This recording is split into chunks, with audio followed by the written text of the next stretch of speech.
Thanks, Celeste and Cotie, for the time. Just how excited are you to get back onto the court after the tournament game? Yeah, I think for us, the tournament didn't go how any of us wanted.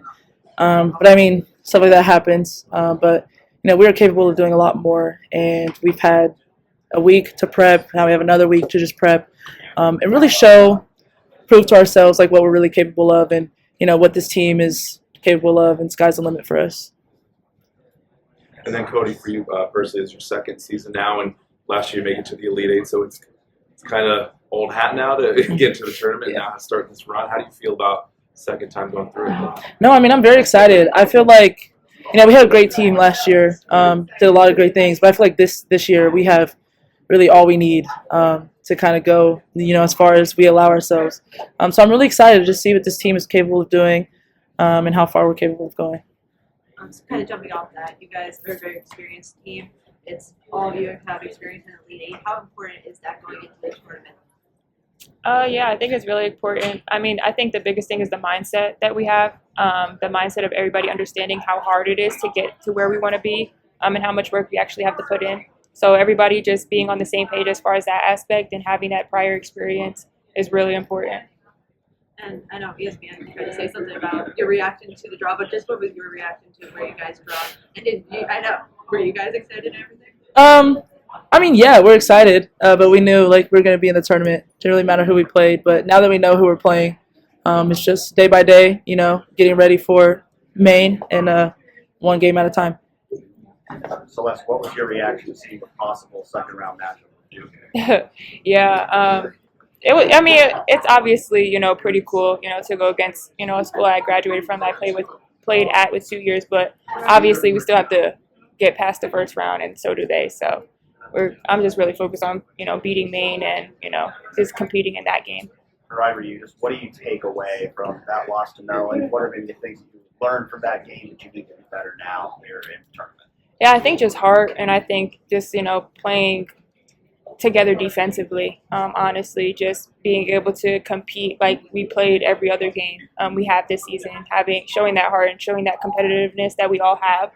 We kind of lacked it in that game for whatever reason, but just coming back out and showing the team that we are and the team that we know we can be and are. Cotie, you guys went to the West Coast last year, the regionals. I'm assuming you guys wanted to be in Albany as opposed to kind of going back to the West Coast. And what do you learn from going on the West Coast last year in Sweet 16? I'm not even going to lie, I don't remember anything from last year. I just feel like it was just a great time. I don't know, how that change was. I think we adjusted to it fine. But yeah, we did want to play in Albany.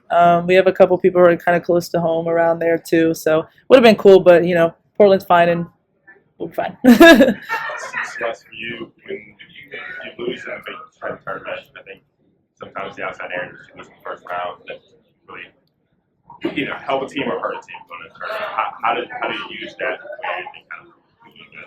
or that loss? Sorry. Yeah. Just like any other loss, honestly, we always go back to the drawing board once we get into practice after a loss or a win. So I think just, continuing to do what we do and know what we do best and continue to work on the things that we're not good at. Just putting our head down and work at the end of the day to just compete against whoever the matchup is in front of us. Just wondering for both of you, as a player and even as a fan of the sport, what was going through your mind as the bracket was getting unveiled, and when you're kind of seeing your path, that you give yourself 15 seconds to be like, okay, that's interesting, before you got to that one game at a time mentality mindset? I think, I guess I'll speak for me personally. I think it's just okay, you see this team pop up, but then once you see your name pop up, your team's name pop up, everything else goes away. So you don't even remember who was on top of you or who was on the other side. So it's kind of hard when you don't have it written out right in front of you or you have a picture in front of you. So we really just saw the team right under us. And I think that's just a testament to who we are and how we play and how we prepare every single game to just focus on that team that's right in front of us. Yeah, I agree with her, for sure. And just looking ahead to hosting, obviously, you guys have done that before. How do you feed off of that? How do you plan to feed off of that, especially with the support you guys have had all season long? I just feel like for us, we've had a couple of people who haven't been able to experience this, and to experience it at home, I feel like it's just a once-in-a-lifetime opportunity. So I feel like just embracing that and just, realizing that, yes, it's one and done, but I mean, we have a chance to do this 2 times at home, 2 more times for, Buckeye Nation and ourselves. So, yeah. How excited are you guys to be at home to be able to feed off of the good crowds that you guys have drawn this season? Yeah, just like Cotie said, I mean, like, when you're playing on your home court, a court that you've been playing on all season, it is kind of fun. But I think having the crowd there is definitely going to have us pumped. But, a lot of it is going to have to do with how we play. And, obviously we love having the crowd. The crowd pumps us up. It gives us energy. But at the end of the day, we're on the court, so we have to compete. I had the opportunity to host last year when I was at Duke, and we ended up losing. So, obviously it's fun, it's exciting, it's cool, but I think just making sure the main thing's the main thing and making sure that we win is going to be our priority. How have you guys seen your teammates respond in practice after that Maryland loss? I feel like things have just been different. Our focus this week was just learning how to push through adversity as a team, just because, you never know what you're going to face, especially going into March. So I think, the coaches have done a great job in making us kind of work through challenges together as a team. But I feel like that's been our main focus. It's just working together as a team, just playing for each other, and that's really the main thing. Obviously, March is when you want to peak.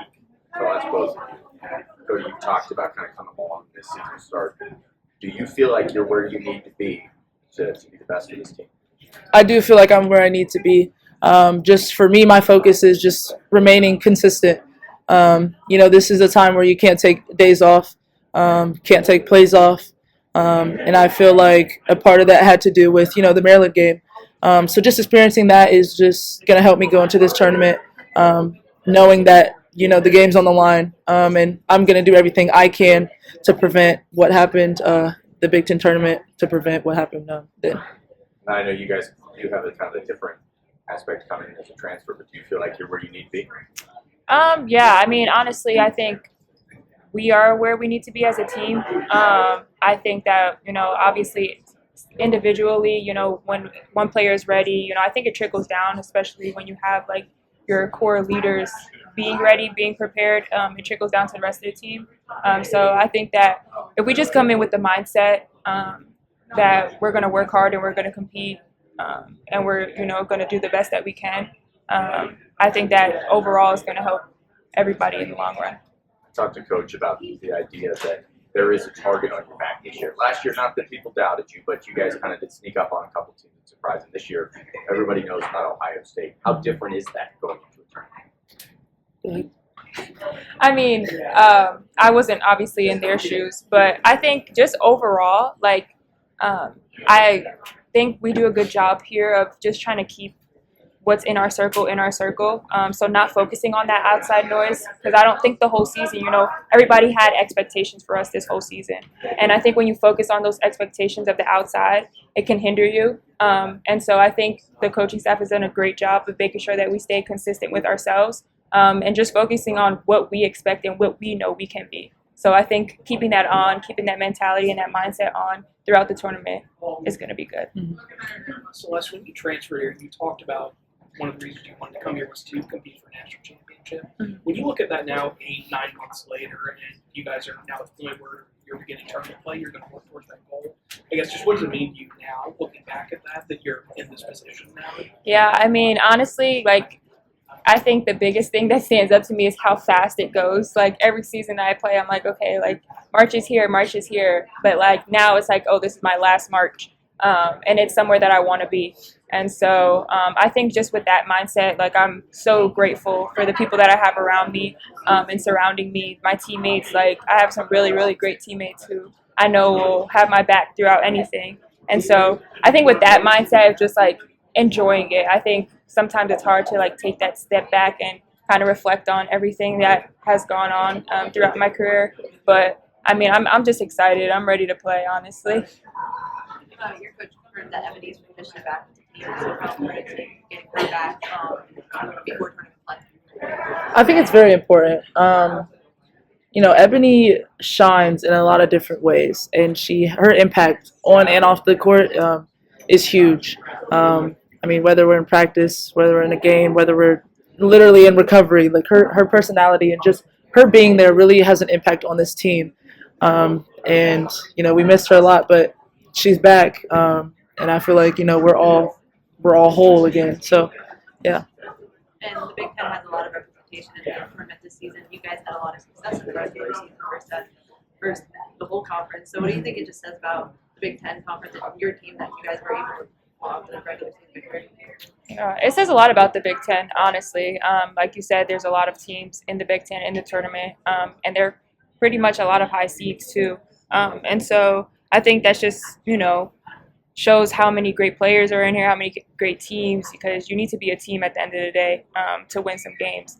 And, at the end of the day, it is March. So in March, anything can happen. So we're just, honestly just focused on, what we can do and how we can represent the Big Ten and Ohio State.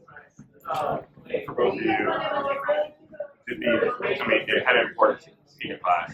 Obviously, JC, they brought this program for a long time. It not only would be kind of last run with JC, but potentially last run with Emmy here with JC. Yeah. What's it been like to be here and to see Emmy go that relationship, and also how important will it be to kind of go on a run to keep her going as well? Yeah. Emmy's just a light for everyone. I mean, whether you know her or you don't know her, you're gonna love her. Any interaction you have with her. So I mean, I think she's the team's biggest why we do this. And JC mentions a lot that not a lot of people like her sister have the opportunity to do what she does. So it's not a she has to or we have to. It's a we get to.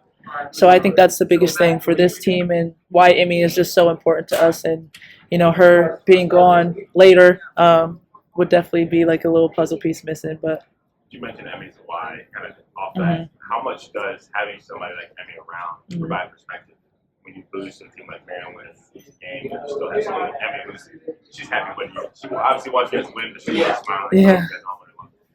Yeah, I mean, honestly, it puts a lot into perspective. I haven't had the opportunity to play on a team, where Emmy was there until I got here. And so, I mean, you don't really realize that, all the things that they're truly capable of and what they actually see.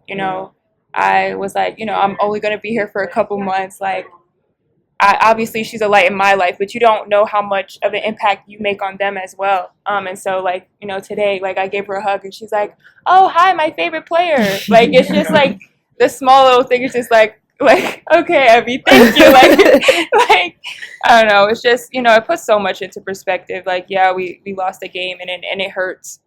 But when you see someone like Emmy smiling and, just there, just there, smiling, shaking our hands, high-fiving us, giving us hugs, cracking jokes. Tickling us. Yeah, tickling us, telling us there's ice down our backs. It just, it just makes sure that, I think not only does it keep us locked in, but it puts a smile on a lot of our faces. I'm technically one to not smile on the court, but, when Emmy's over there tickling us, it's kind of hard not to smile. Yeah. Cotie, Celeste, what's different about playing in an NCAA tournament game other than any other type of game that you play? I mean, I think it's one and done. I mean, that's the biggest difference. But other than that, I don't think it's a big difference. Just focusing on, what we do, minute by minute, day by day. The same routine that we have going into any other game, we're going to have going into this one. But like I said, the only difference is, we lose, we're done. Yeah, pretty similar to what Cotie said, but everything's at stake. Honestly, like it's it could be my last college basketball game. Like Cotie, it would be her last. It could be her last game with us. So I think just everybody, there's high emotions, and so everybody's ready to compete. So like Cotie said, you got to give it everything you have, every minute, and every second of the day. Celeste, how have you the last 2 years in the NCAA tournament? Last year being a senior, this year being a grad transfer. How do you approach, obviously, preparing for the tournament, preparing to try to win a national championship, but also kind of having it in the back of your mind that you never know if this is the last college game you play? Yeah, I mean, honestly, not to lie, like I go out and play every game like it is my last. I could get injured a game, and it could be my last game. You never know what could happen. So I think just having that mentality, like last year when I lost, I didn't think I was coming back to college another year. So like to me, that felt like it was my last year. my last game. And so I think just having that mindset that I have of, coming in like any game is my last and playing that way. And it's pretty cool because I have 14 other girls right next to me who feel the same way and have that same mindset. So I think that mindset overall for us is really helpful. Cotie, Coach mentioned one of the turning points this season was you coming back from Christmas break and the strides that you made and that resurgence that you had. What did you do during that 6-7 day Christmas break, or what changed for you that kind of allowed you to reset and have the second half that you did? Just practice hard. I feel like this year, I don't know, I just struggled a little bit with practice and just making every day count. So I think coming back from Christmas, I talk to McGuff pretty much every day, meet in his office, and he really lays it out on the table. Like, we're very honest with each other, and his biggest thing for me was, like, you're just not practicing hard. Like, you're just not taking it serious and locked in. And after break, took that, practice hard, was locked in, making sure that I made every day count, and it translated to the court. For you, what does practicing hard and that improvement in the work ethic, what does that look like for you? I mean, just being locked in every play, doing what I'm capable of doing, and not being too relaxed. I feel like for a minute out there I was too comfortable. Just making sure that, my effort and my energy is just always, 100%, especially effort, when every play I'm on or every drill that I'm on, every time I'm on the court, just making sure that I make it count.